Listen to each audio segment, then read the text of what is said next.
Quer saber tudo sobre a prova da PC São Paulo que acabou de acabar? Fica comigo nesse vídeo. Eu sou o professor Alessandro Marques e estou aqui fazendo mais uma prova no projeto Aprova-lhe. Meu objetivo é passar em 5 concursos e para mostrar para você que não existem fórmulas mágicas nem atalhos, que você precisa, primeiro, estudar, sentar a bunda na cadeira e, claro, aprender a estudar. Essas duas coisas são fundamentais e é por isso que eu estou aqui nessa jornada junto com você. Então, antes da gente começar, clica, se inscreva, curta, compartilha com a galera e bora lá. Bom, primeira coisa, deixa eu fazer um desabafo aqui com vocês, né?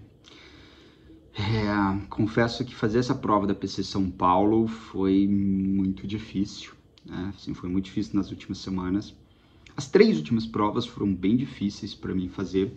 Nenhuma delas eu consegui ter feito tudo o que eu queria, sabe? Chegar 100% na prova e falar assim, da forma como eu queria, inclusive, porque, né, por questões de trabalho, por questões, né, questões pessoais. Então, é incrível, né? Parece que quando você vai fazer a prova, tá chegando perto, parece que sempre acontece algo para te atrapalhar. Sempre acontece algo para te desvirtuar do caminho. E isso é muito frustrante, né? Isso deixa a gente desanimado.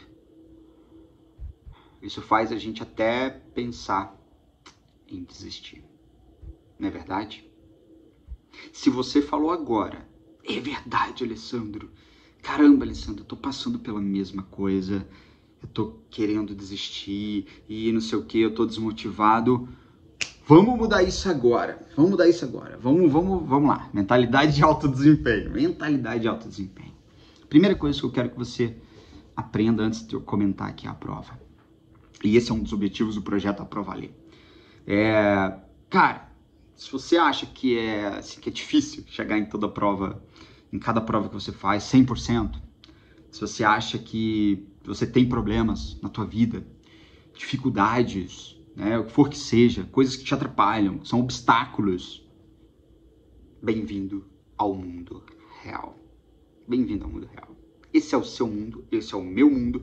Cara, esse é o mundo de todo mundo.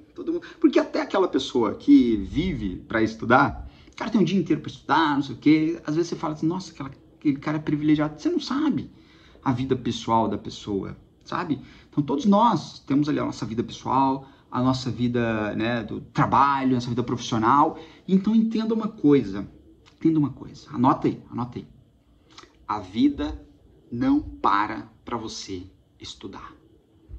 Você precisa estudar para atingir o seu objetivo, você precisa estudar com os acontecimentos da vida e seguindo o lema do alto desempenho, que é fazer o seu melhor. Eu cheguei 100% nessa prova? Não, poxa, as 2 semanas aí foram loucura para mim, né? Por questões de trabalho. Ontem, inclusive, eu vim para São Paulo e aproveitei também, que eu recebi 2 convites sensacionais e não tinha como dizer não. E também não queria dizer não, né? Só porque não tinha como. Mas no sábado eu sempre reviso, né? Eu sempre tiro o sábado ali para revisar um meio período, às vezes um pouquinho mais. Ontem eu não fiz nada. Ontem eu cheguei em São Paulo. Eu acordei ontem 3 horas da manhã. Cheguei em São Paulo 7 horas. Fui para São José dos Campos gravar ali, fazer um podcast. Cara, foi sensacional o podcast no DP Podcast. Se você não acompanha, começa a acompanhar aí, com o professor Diego Pureza, foi sensacional. Depois eu gravei outro podcast com o Eduardo Cortez também, depois acompanha o canal dele aí, que é sensacional também. Então, ontem, cara, eu cheguei aqui no hotel morto, 9h30 da noite, quase 10 horas. Morto, tá acabado. Tive tempo de pegar em material nenhum. E as últimas 2 semanas foram muito difíceis. Então, assim, eu fico desanimado. Cara, até bate um desânimo às vezes. Mas o lema é, eu vou pra prova para fazer o meu melhor. Se você for pra prova com esse pensamento, você evita essas frustrações. Então, para dar uma pausa nesse vídeo agora, e comenta aqui se você já aprendeu alguma coisa com o que eu acabei de compartilhar com você. Tá? Vai, não deixa de comentar, não. Comenta aí. Bom, vamos para a prova então. Lembrando que a prova da PC São Paulo, para você que não fez e caiu aqui, ela foi dividida, foi o dia inteiro de prova, inclusive, né? Prova de manhã e prova à tarde, nesse frio de São Paulo. Vocês viram que eu tô bonito, né? Cara estiloso hoje, ó. Orelhinha coberta, um frio desgramado na sala de manhã, mesmo todo, né, caprichado aqui de roupa de frio. Tô até com a segunda pele aqui. Eu falei, cara, vou me preparar, porque tá frio realmente aqui em São Paulo. De manhã foi bem frio, à tarde já foi mais tranquilo. Então teve prova de manhã, começou ali às 9 horas, 4 horinhas de prova. Eu terminei a prova, faltavam, cara, 10 minutos.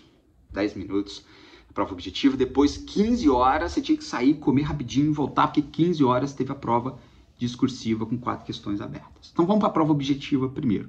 Vamos fazer a análise do cenário primeiro, né? E não deixa de comentar aqui para mim como é que foi na tua escola, se teve algum problema, e comenta aqui que eu quero saber o índice de pessoas, né, de faltantes, de abstenção, porque na minha sala e no que eu conversei ali, porque eu vou parando nas salas, eu pergunto para os fiscais, e aí, faltou muita gente e tal, né? O pessoal sempre responde, o pessoal é muito gente boa. Então, assim, foi, cara, metade, 40 a 50% das pessoas faltaram. Na minha sala, 50%. Tinham 43 e 26 estavam fazendo a prova na minha sala. Comenta aqui como é que foi na sua prova, então acho que muita gente desistiu da PC São Paulo. Eu até fiz uma enquete no Instagram e realmente muita gente desistiu. A gente teve, né, não teve um quantitativo alto de inscritos. Eu acho que muitos que se inscreveram também não vieram fazer a prova. Então comenta aqui para mim também como é que foi a abstenção na tua sala. À tarde, já puxando para tarde, à tarde eu achei que a galera ia faltar mais, tomar um susto, assim, não. Mas na minha sala, praticamente, que eu contei assim, compareceram todos na minha sala. Me diz aí se na prova da tarde, na tua sala, ou aconteceu aí, teve alguma desistência. Conta para mim. Então, assim, tivemos um alto nível de, uma alta abstenção, muita gente faltou, não fez. A organização, assim, a VUNESP já tá craque em fazer concursos, né? Então, assim, dificilmente eles cometem erro de organização. Erros graves, é óbvio, né? Então, foi super tranquilo, os fiscais da minha sala, né, fizeram tudo certinho. Tinha até uma folhinha que eles colocaram de horário, que estava bem pequeno, como a minha sala era grande, eles desenharam no quadro ali para todo mundo enxergar os horários. Foi super tranquilo, no problema zero. Sim, tinha pouca gente também fazendo, né? Então problema zero na minha escola, que eu pude perceber, e na minha sala também. Então comenta aqui se teve algum problema na tua sala, né? Porque essa é a percepção de onde eu fiz a prova. Bom, prova objetiva.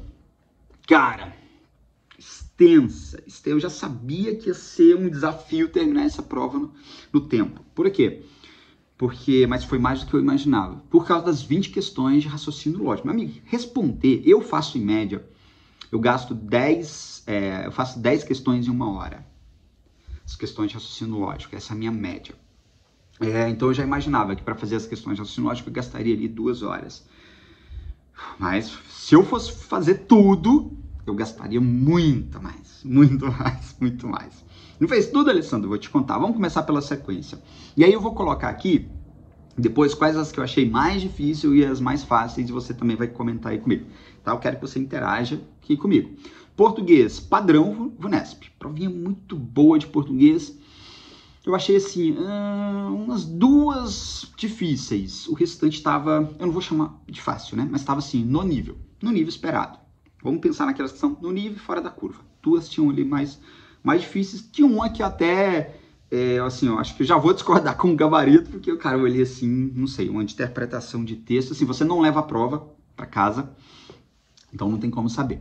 Depois nós fomos para as noções de direito. Noções de direito teve uma surpresa, porque assim, muitas questões de legislação extravagante. Mais do que eu imaginava. Eu imaginava umas 2 a 3 questões, né, pensando nas provas anteriores. Como é que foi? 2 a 3 questões de penal e processo penal ali, né? Também de direitos humanos. Que mais que a gente tinha também? Direitos humanos, tananã. Penal, processo penal, direitos humanos, legislação especial, direito constitucional, né? Claro, ali também, administrativo, mas, cara, 2 de cada e dá-lhe dá-lhe legislação extravagante.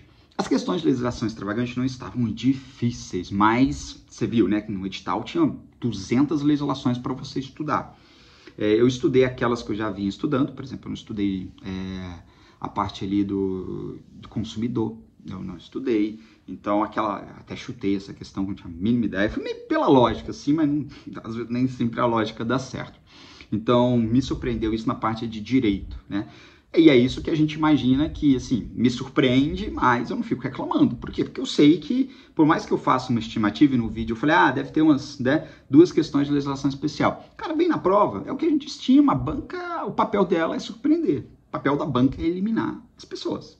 Imagina nesse concurso, você vai selecionar ali na capital 400, né, que vão ter a redação corrigida. Tem que selecionar essa galera. Então, eles não vão nunca ficar naquele padrãozinho. O que a gente faz é uma estimativa. Então, aqui nós tivemos. Mas as questões estavam difíceis, Alessandro? Não. Tem até um aprendizado que eu vou trazer para você no final desse vídeo, que é sensacional. Que vai também de acordo com a prova discursiva. Então, assim, não estavam difíceis, absurdos, as questões, mas, assim, tinha que pensar. Eu gastei tempinho aqui na parte de noções de direito, uma questão de direitos humanos, aquela questão que, né, em vez de cobrar uma parte mais conceitual, cobrou ali o comitê, né, número de membros, não sei o que, isso aí é um saco, né, mas faz parte também. Depois entramos em criminologia. A direito administrativo, por exemplo, que cobrou de responsabilidade civil. Deram uma complicadinha, mas também não estava difícil. A de constitucional, cara, é difícil lembrar de tudo, assim. A de direito constitucional, cara, eu nem lembro de direito constitucional. O que era exatamente, assim, mas, cara, não estava muito difícil. Eu lembro que essas aí não estavam. Aí, claro, de penal e processo penal, não foi numa questão muito... Olha, uma questãozinha quer dizer, um padrão que a Unesp gosta muito, né? Cobrou ali, por exemplo, excludentes de ilicitude, mas ela deu uma complicada, ela deu uma rebuscada, foi uma questãozinha que eu gastei tempo, que eu fiquei ali, é isso, não é, porque ela confundiu, então... Múltipla escolha é muito assim, né? Às vezes você fica em dúvida entre duas e fica ali naquele bate e volta. Depois nós fomos para criminologia. Criminologia, eu acho que tinham 2 mais fora da curva e o restante estava tranquilo. Gente, cobrou 2 questões dos objetos da criminologia. Cobrou questão sobre a questão ali daquela parte de vitimologia, sobre os autores. E ali é uma coisa que eles costumavam cobrar mesmo, eles foi uma tendência. Então foi tranquila, parte de criminologia é o mais difícil, acho que foi umas 2 questões que eles se aprofundaram mais de prevenção, que eu acho que estava mais complicadinha, no meu ver, foi assim, o que eu menos estudei também. Depois nós viemos com informática, sim, tranquila a prova, tranquilo. Área policial, informática, essa tava aqui, tava abaixo, tava assim, foi menos complexa. Padrão, assim, não vou dizer um padrão VUNESP, porque às vezes eles cobram umas coisinhas bem complicadinhas. Acho que a única que eu patinei, assim, que eu fiquei... Não, teve uma da área de transferência. Foi a da área de transferência que eu fiquei assim... Não sei se eu acertei essa. Mas as demais, pra mim, foi tranquilo, assim. Pra quem estuda para a área policial e tá pegando provas muito difíceis de informática, essa foi abaixo da média, tá? Da média. Raciocínio lógico. Cara, raciocínio lógico é assim. Parece as provas que eu fazia na faculdade, quando eu fazia faculdade de matemática.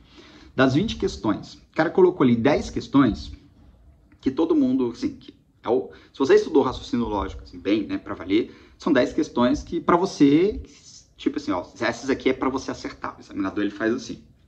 5 questões, 10, são 20, né? 5 é pra falar assim, cara, essa daqui é pra quem estudou muito. E 5 para falar assim, cara, essa vai ser os Jedi. Essa não só vai ser os Jedi, mas tem muita questão de raciocínio lógico que eles colocam que é para te enrolar. Como assim, Alessandra, me enrolar?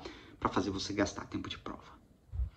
Entendeu? Aquela questão que você vai gastar, cara, 10 minutos para fazer. Sim, eles não fugiram muito do padrão. Cobraram, né, toda a parte lógica de argumentação. Cobraram aquelas questões... Algumas questões mais tranquilas de sequência, de encaixar padrão, mas umas bem complicadinhas de sequência. Cobrou aquela questão de conjunto, de interpretação lá que não estava muito difícil. Mas aí vieram outras questões que eles complicam bastante. Então, cara, umas questões de lógica, assim, que você tem que quebrar muito a cabeça. Então, por exemplo... Eu fui monitorando sempre o meu tempo, sempre vou monitorando o tempo. Eu fui ao banheiro uma vez só, pra você ter uma noção. E aí o que aconteceu? Mas eu tava me sentindo bem, né? Se eu vejo que eu tô muito distraído, aí eu levanto e vou ao banheiro, mesmo pela questão de tempo. Então, eu fiz as questões de raciocínio lógico, as 2 últimas eu deixei de lado. as duas últimas, né? Na minha prova, as duas últimas, a penúltima, eu nem lembro o que era, e a última era uma que tem um texto que era metade da metade da página, era um texto gigante. Cara, aquela eu não li. Eu falei, cara, isso aqui... Eu comecei a ler e falei assim, não vou gastar tempo. E teve teve umas 4, essas duas eu realmente deixei em branco, 2 eu tinha deixado em branco já na primeira passada, que eu falei assim, tá, essa daqui não vai. Aí tinha uma de padrão, essa de padrão eu marquei, sabe, eu terminei de responder, preenchi o gabarito para garantir, porque faltava meia hora para acabar a prova, e eu falei, e aí faltou uns 15 minutinhos, eu falei, cara, agora eu vou bater nessa questão aqui de sequência, né, do padrão. Aquela que tinha um padrão, sei lá, 0, 10 e aumentando, né, 10, 14, 74, naquela. Cara, é tanta coisa que a gente não dá pra lembrar, né, de tudo ali. Então essa depois eu voltei, bati forte nela até achar, acho que é possível resposta. Então essa eu fiz, a outra, a 3 eu chutei, raciocínio lógico. Realmente eu falei assim, cara, aqui não vai, entendeu? Não vou pra lugar nenhum. Porque assim, cara, eu terminei a prova, faltou 5 minutos. Entreguei a prova, faltando 5 minutos pra acabar a prova. Então, e ainda tinha umas 6 pessoas na minha sala ainda. Tinha 6 pessoas. Que eu falei, quer saber de uma coisa? Eu vou já sair, porque aí já vou me descansar, porque aí eu volto à tarde. Porque a gente tem um peso muito grande na prova da tarde. Então essa foi a prova da manhã. Faz suas considerações aqui com relação à prova objetiva. E aí a prova discursiva, Alessandro, como é que foi? Cara, aqui vai ter um ensinamento que é o seguinte. Não só a VUNESP, sabe? Leva isso. Na prova teve uma parecida que foi feita pela FGV, na Polícia Civil do Rio Grande do Norte, também foram questões abertas. E também pensa nisso nas próprias últimas redações que nós tivemos. O que a gente vai aprender aqui, até dentro da prova, até na prova objetiva, que é o seguinte, cara, tem que bater nos conceitos simples. E eu tô olhando para mim agora também, fazendo uma autoavaliação, tá? Não é só para você não. Coisas que eu também vou precisar ajustar, que eu preciso ajustar.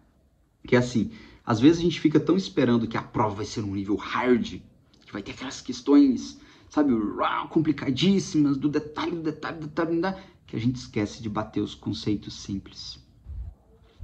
Por exemplo, vamos pegar um exemplo aqui, né? Poxa, eu tô ali, por exemplo, caiu uma questão, vamos para as questões discursivas. A primeira questão foi de sujeito, tranquilo. Deu eram 5 itens, né, ABCDE, cada item tinha uma frase, e na frase ele pediu ali para você identificar sintaticamente qual era o tipo de sujeito. Então, foi rápida, né? Essa daí bem mais rápida.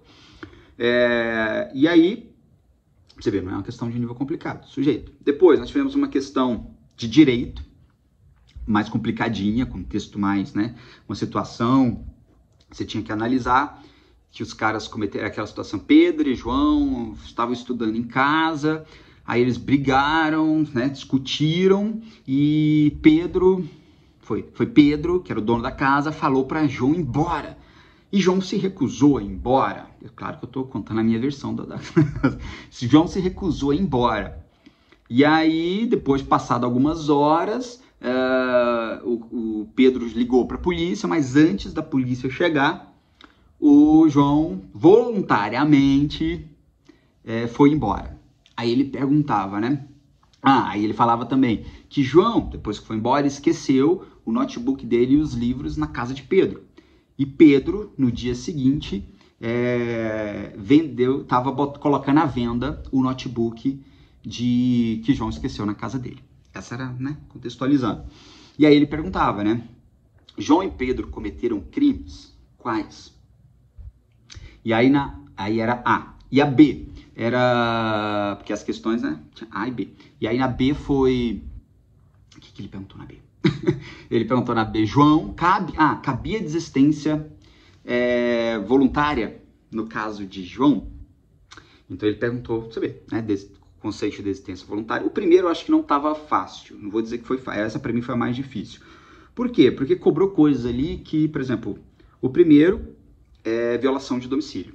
Né? João cometeu violação de domicílio, que é entrar ou permanecer clandestinamente ou astuciosamente ou contra a vontade expressa ou tácita de quem tem direito, que era o dono da casa, né, o Pedro, em casa alheia ou em suas dependências. Então aqui eu vejo que ele cometeu o crime de violação de domicílio.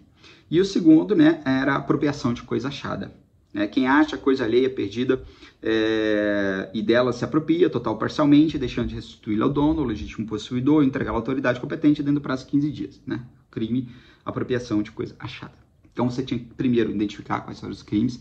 Cara, eu não lembrei. Você acredita que eu não lembrei? Eu lembrei da frase, achar coisa alheia perdida, né, ou dela se apropriar total ou parcialmente, deixando de restituí-la ao dono. Cara, você acredita que eu não lembrei do tema, que era do nome, né? Apropriação de coisa achada. Então, eu falei uma coisa, não sei se eu fiz ela completa. Aqui eu não sei se eu vou ganhar ponto aqui, não. Pelo menos nessa parte. E depois ele perguntava se cabia desistência voluntária. Era isso. Aí você tinha que falar, né? No meu caso, eu achei que não cabia, porque ele praticou o núcleo do tipo, né?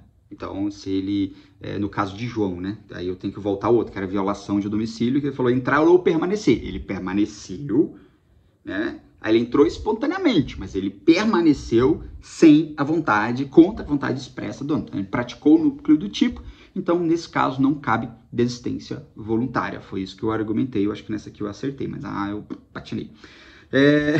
Depois nós tivemos a 3, com a questãozinha, aí, conceito simples, furto privilegiado. Aí ele perguntou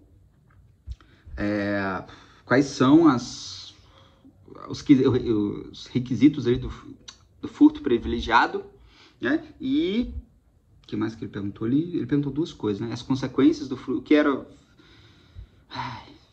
os casos, né, que cabe furto privilegiado, quais casos cabe furto privilegiado e as consequências do furto privilegiado. Então, assim, privilegiado foi um conceito simples, que às vezes a gente está estudando uma coisa absurda e cobrou isso. E a última questão foi de criminologia, cobrou sobre controle social. Pô, se você estudar criminologia e não saber controle social, tá lascado, né? Ele perguntou o conceito de controle social e perguntou a diferença entre controle social formal e informal. Então ali, acho que a 1 eu garanto, a 4 eu garanto, a 3 eu acho que eu consegui responder.